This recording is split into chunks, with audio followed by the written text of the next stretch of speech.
In a Rome where civilization and luxury seemed to reach their maximum splendor. There were works that reminded us that greatness was built, literally, on the shoulders of the most unfortunate. One of the most despised and difficult jobs was that of latrine cleaner, a fundamental task for keeping public toilets, the famous Reeking, operating. Roman baths weren't just places to relieve themselves, they were social centers where people chatted, conducted business, and relaxed. But, of course, all this activity generated an enormous volume of waste. This is where the cleaners came into play, workers who, on a daily basis, descended into the sewage systems. Like the legendary Cloaca Maxima, to remove accumulated dirt, unblock channels, and ensure that everything kept flowing. The work was brutal. Imagine working in dark, rat-infested tunnels, breathing toxic gases like methane and ammonia, risking fainting, infection, or even death from landslides or flash floods. The stench and smell were constant companions of these workers, who barely earned enough to survive. Furthermore, the cleaning tools were rudimentary, simple shovels, baskets, and rags. There was no protection, no special clothing, no masks. It was a direct and permanent contact with human waste. For the Romans, these workers were invisible and often despised. Their existence was tolerated only because their work was essential to public health and the daily life of cities. Paradoxically, although Rome was admired for its advanced engineering and sanitation system, those who kept it running lived in conditions of absolute squalor. Working as a latrine cleaner didn't just mean enduring the stench and disgust. It was also accepting a life of anonymity, constant danger, and early death in a society that preferred not to remember who cleaned its splendor.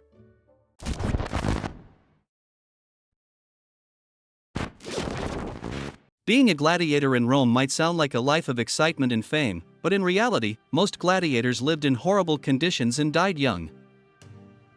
Arena fighting, although often glorified by popular culture, they were nothing more than fights to the death between men or against beasts, and the life of the gladiators was, for the most part, brutal and short. The reality for most gladiators was a life of slavery. Although some joined gladiator schools, literally voluntarily, as a way to earn money or fame, most were captured in war or sentenced as prisoners of war. Those who did not die in combat or training lived in conditions of extreme poverty and suffering, forced to train under a cruel and exhaustive regime. Preparation for the fight was merciless. Gladiators trained with heavy weapons, under the supervision of trainers who did not hesitate to hit the fighters if they did not meet expectations. Discipline was rigorous, and injuries were common. Those who survived the training and the harsh physical regime were then sent to the arena, where they had to fight to the death. However, most gladiators did not achieve the fame that some enjoy today in history. Only a few, the star gladiators, achieved notoriety and the opportunity to retire with rewards or money. But for the rest, life was a constant struggle for survival, facing other gladiators, wild animals, and, in some cases, even convicts who had no fighting skills. Death in the arena was frequent and swift. Only a few gladiators managed to escape alive, and in many cases, those who survived continued to live with injuries or serious after effects. The life of a gladiator, far from being a symbol of bravery, was a cycle of constant fighting, physical suffering, and, in most cases, an untimely end. Although the fame of the gladiators survived throughout history, the harsh reality for the thousands of men who trod the Roman arena was a much grimmer fate, living under the shadow of death, fighting not for glory, but for one more breath of life.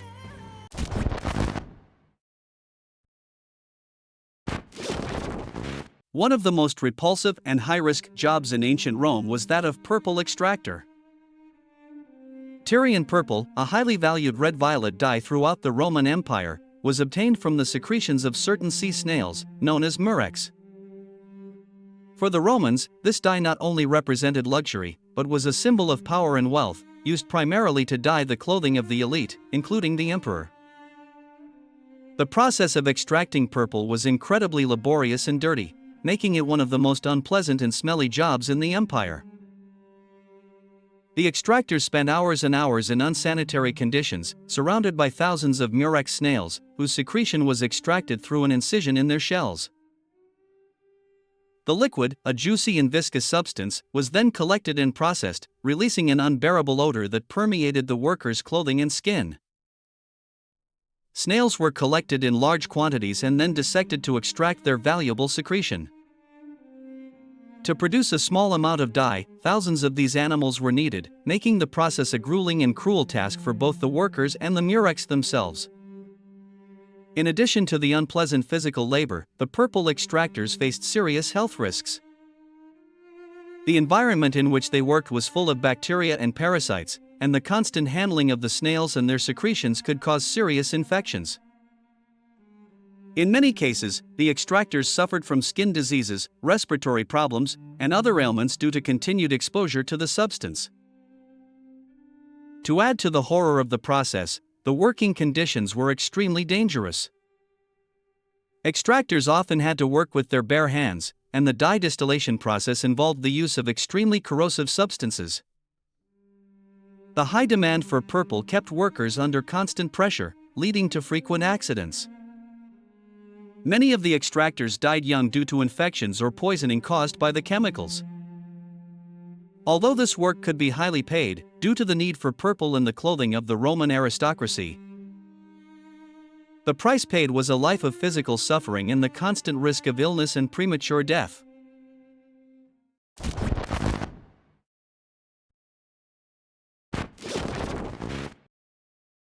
In a Rome full of life, with its festivals, celebrations, and grand buildings, there was a somber job that few dared to consider, that of corpse bearer.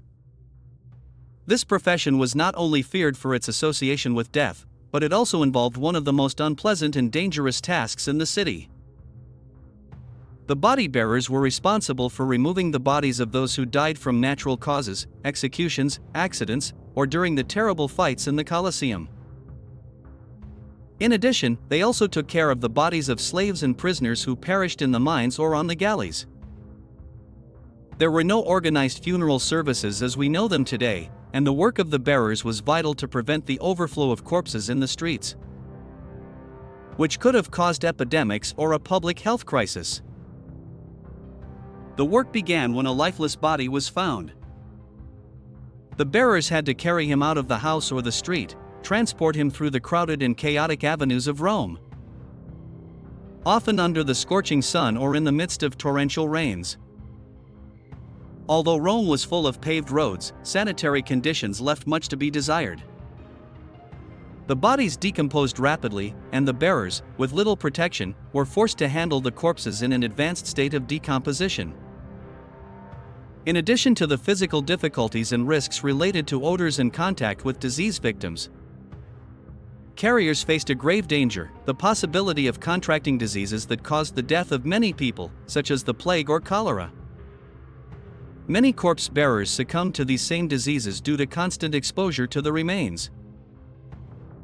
Corpse bearers were generally seen as a lower class, even among workers. They were feared and despised, and sometimes their presence was considered a bad omen. Although their work was essential to the functioning of the city, they were rarely recognized. They were the invisible ones of the Roman Empire, relegated to the shadows of death. In some cases, corpse bearers also played a role in funeral rituals, carrying the bodies to the graves or crematoriums, but their contact with death was not at all romantic or ceremonial. It was a dangerous, disgusting job, and, worst of all, a constant reminder of the ephemeral nature of Roman life.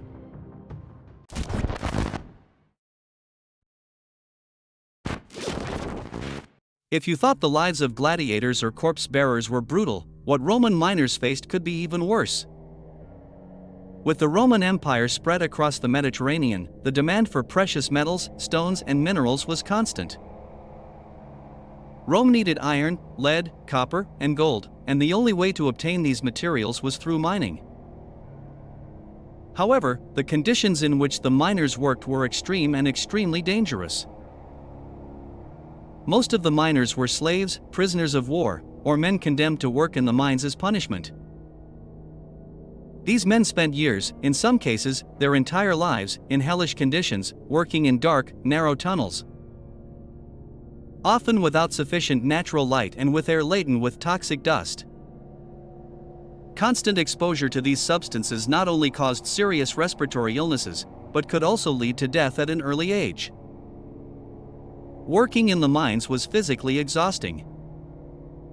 Miners had to dig by hand, using simple rudimentary tools such as hammers and picks. Through hard rock, all while facing tunnel collapses, poisonous gases, and the constant risk of being trapped in a cave-in.